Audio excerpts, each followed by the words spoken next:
We are hearing from a couple who survived a small plane crash at the Tri-Cities airport last week. We delivered live breaking news coverage from the scene on our website, WJHL.com, and our Facebook page after officials with the Tri-Cities airport confirmed a small experimental aircraft with 2 passengers on board crashed Wednesday night.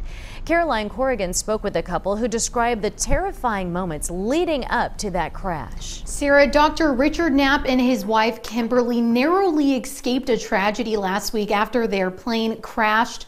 They just got out of the hospital a couple of days ago with minor injuries, but they tell me despite this crash, they still have plans to fly again.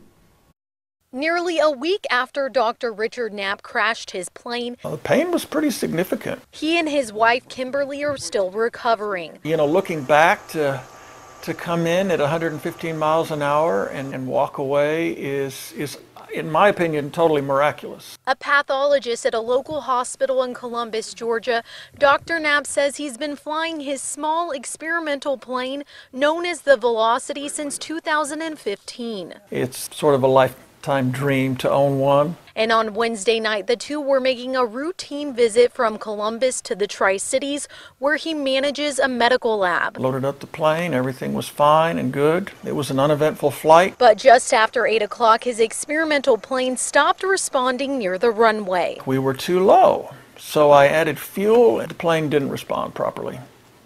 Didn't gain power. I remember him saying, "I can't get any power."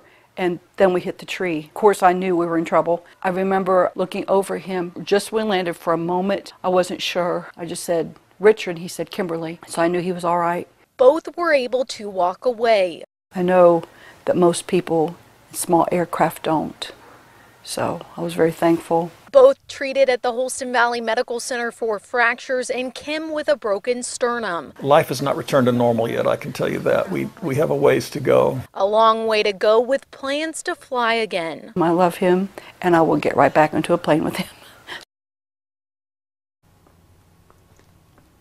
I'm told the National Transportation Safety Board is leading this investigation along with the Federal Aviation Administration, but as far as timeline goes, I'm told it will take at least a year for a full investigation to be completed. Live in Kingsport, Caroline Corrigan, News Channel 11 in your corner.